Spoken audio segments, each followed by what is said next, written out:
కంటే కుల వివక్షత గురవుతున్న వాళ్ళు ఎవరైనా ఉంటే, దళితులైతే వాళ్ళు మారితే మాత్రం అంగీకరించాం. బలవంతంగా వాళ్ళ పాదాల కాడ వాళ్ళ కాళ్ళ కాడ కట్టిపడేసుకోవాలా? ఇదా రాజ్యాంగ స్పిరిట్? ఇదా ఆర్టికల్ 14-15 చెప్పింది? ఇదా ఆర్టికల్ 25 చెప్పింది? మత స్వేచ్ఛ అందరికి ఉంటుంది, వీళ్ళకు ఉండదా? సమానత్వం అని మాట్లాడుతున్న వాళ్ళు మమ్మల్ని అణగదొక్కడానికి నిర్ణయాలు తీసుకుంటారా? ఇదేం పద్ధతి? నాటి నుంచి నేటి వరకు అదే కొనసాగుతుంది. ఇకపోతే నేను ఒక విజ్ఞప్తి చేస్తున్నా. నేను హిందూ మందిరాల్లో ముందు, హిందూ దేవాలయాల్లో కేవలం బ్రాహ్మణులనే పూజారులుగా చేసే వ్యవస్థ రద్దు కావాలి.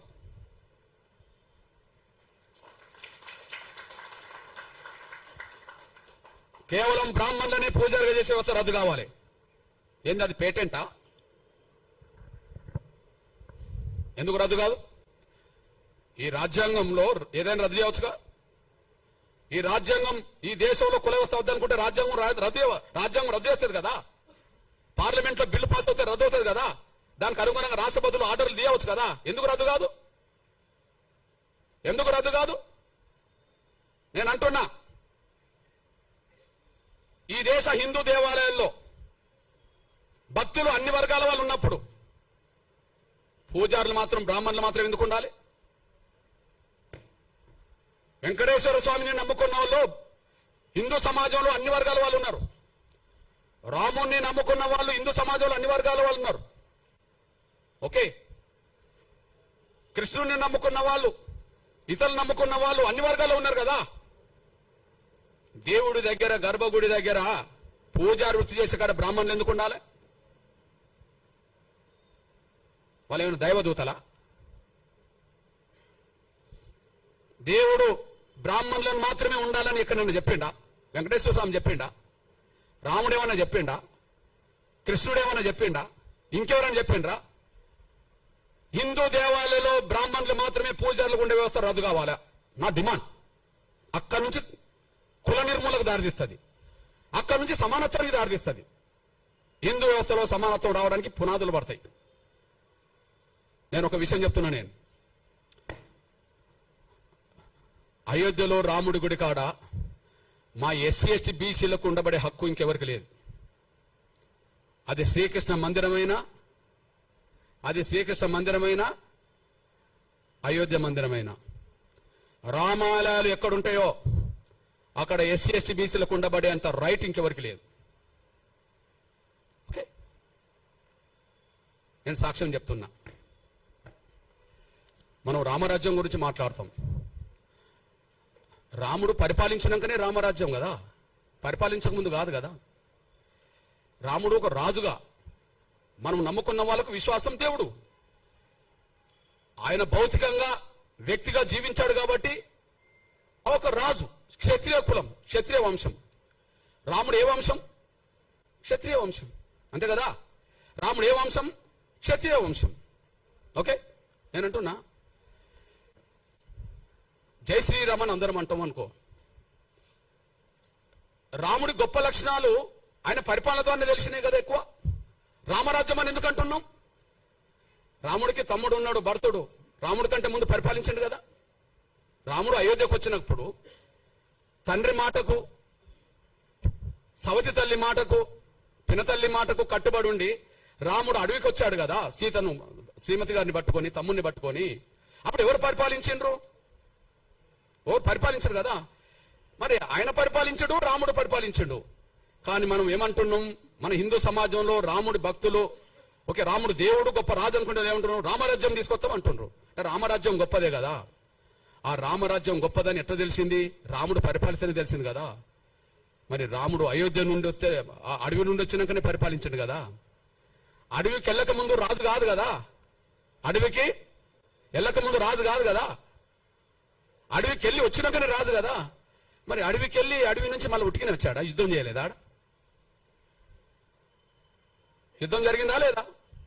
రామారావణ యుద్ధం జరిగిందా లేదా?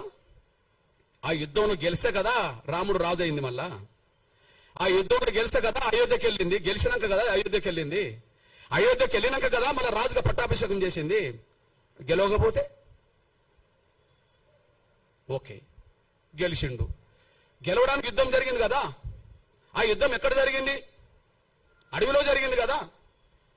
ప్రధానంగా శ్రీలంకకు దక్షిణాది మధ్యలోనే జరిగింది కదా. మరి ఆయన సైన్యం ఎవరా? రాముడు సైన్యం ఎవరు? రాముడు సైన్యం ఎవరు? వానరులే కదా. వానరులు అంటే ఎవరు? అడవి బిడ్డలు కదా. అడవి బిడ్డలు అంటే ఎవరు? ఆదివాసులు కదా. ఆదివాసులు అంటే ఎస్టీలు కదా. అడవిలోనే యుద్ధం జరిగింది కదా. రాముడి సైన్యం 99% ఎవరు? రాముడికి తోడొచ్చిన లక్ష్మణుడు ఉన్నాడు సోదరుడిగా. కానీ రాముడికి అండగా నిలబడ్డది ఎవరిగా? సుగ్రీవుడు కదా. అడవి గిరిజన రాజే కదా. ఆంజనేయుడు కదా. సైన్యానికి నాయకత్వం వహించింది, యుద్ధం చేసిండు కదా. సైన్యానికి నాయకత్వం వహించింది ఎవరు? యుద్ధం చేసింది ఎవరు? ఆంజనేయుడు కదా యుద్ధం చేసింది. ఆంజనేయుడు ఎవరు మరి? ఆదివాసి కదా. సుగ్రీవుడు ఎవరు? ఆదివాసే కదా. రాముణ్ణి గెలిపియడానికి యుద్ధంలో ప్రధాన పాత్ర పోషించింది ఎవరు? వానర సైన్యం కదా. ఆ వానర సైన్యాన్ని గైడ్ చేసింది ఎవరు? జాంబవంతుడు కదా. ఆ వానర సైన్యాన్ని గైడ్ చేసింది ఎవరు? జాంబవంతుడు కదా. ఇది ఎక్కడి నుండి తీసుకున్నాం? ఇదంతా వాల్మీకి రామాయణమే కదా. ఇది ఎక్కడి నుండి తీసుకున్నాం? వాల్మీకి రామాయణం నుండి తీసుకున్నాం కదా. ఇప్పుడు మన సైన్యాన్ని దేశ ప్రభుత్వాన్ని గైడ్ చేస్తున్నది ఎవరు చెప్పు? దేశంలో ఒక పెద్ద ఆయన అజిత్ దోవల్, అంతేనా? సైన్యాన్ని ప్రభుత్వాన్ని గైడ్ చేసేది ఎవరు? అనుభవస్తుడు అజిత్ దోవల్. అజిత్ దోవల్ లాంటి పాత్ర రావణుడి యుద్ధ కాలంలో జాంబవంతుడు చేసిండని చరిత్ర ఉన్నది కదా. రావణ యుద్ధంలో ఆంజనేయుడికి తన శక్తి తెలియదని తెలుసు కదా. తన శక్తిని గుర్తు చేసింది ఎవరు? జాంబవంతుడు కదా. నువ్వు దాటగలవు, నువ్వు సముద్రాన్ని ఈదగలవు, దాటగలవు, నువ్వు వాయుపుత్రుడివి కదా. నువ్వు పోయి రాగలవు, సీత జాడ తెలుసుకోగలవు, అక్కడున్న వాస్తవాలు చెప్పగలవు, అక్కడి నుంచి మనం యుద్ధం చేయగలవు అని చెప్పింది ఎవరు? ఆంజనేయుడికి తన శక్తి స్వరూపుడని గైడ్ చేసింది ఎవరు? చైతన్యపరిచింది ఎవరు? ప్రోత్సహించింది ఎవరు? జాంబవంతుడు కదా. రామ లక్ష్మణులతో పాటు సైన్యం అంతా మూర్చబడ్డప్పుడు, వాళ్ళ దాడిలో రావణకు సంబంధించిన వాళ్ళ యుద్ధం దాడిలో మూర్చపోయినప్పుడు వాళ్ళని లేపడానికి వాళ్ళ ఆంజనేయుని పంపి ఏం తెప్పించిండు? మీరే చెప్పాలి. సంజీవిని తెప్పించింది ఎవరు? జాంబవంతుడే కదా. యుద్ధాన్ని నడిపించింది జాంబవంతుడు. యుద్ధంలో త్యాగాలు చేసింది వానర సైన్యం. వానర సైన్యానికి సంబంధించిన వాళ్ళు గిరిజనులు. రాముడి అయోధ్య దేవాలయం నుంచి మొదలుకుంటే రామ మందిరాల్లో నా గిరిజనులు లేకుండా, దళితులు లేకుండా వీళ్ళేందా పూజారి వృత్తి చేసేది? వాళ్ళేమైనా యుద్ధంలో గెలిపించిన వాళ్ళ? యుద్ధంలో గెలిపించిన వాళ్ళ? యుద్ధంలో గెలిస్తే కదా రాజు అయింది. వాళ్ళేంది అంటున్నా నేను. చర్చకు రావాల్సిందే. పోనీ రాముడి గుణాలని, రాముడి పౌరుషాన్ని, రాముడి మానవత్వాన్ని, రాముడి సామాజిక స్పృహను గొప్పగా ప్రపంచానికి చాటిన వాళ్ళు ఎవరు? వాల్మీకే కదా. గొప్పగా ప్రపంచానికి చాటిన వాళ్ళు ఎవరు చెప్పండి? రామాయణం రాసిన వాళ్ళు ఎవరో చెప్పండి. వాల్మీకి రామాయణం లేకపోతే రాముడి చరిత్ర ఎవరికి తెలుసో చెప్పండి. వాల్మీకే కదా. వాల్మీకిని మన తెలంగాణలో పోయే కదా, బీసీనే కదా. అక్కడక్కడ ఎస్సీలో ఉన్నారు కదా. పోనీ బీసీ సమాజం అనుకుందాం. నేనంటున్నా రాముడి గురించి ప్రపంచానికి తెలియక ముందే అందరు తెలిసేలాగా చేసింది వాల్మీకి అయితే, నా బీసీ ప్రజలకు సంబంధించిన వాళ్ళు ఎందుకు పూజారులు ఉండరు?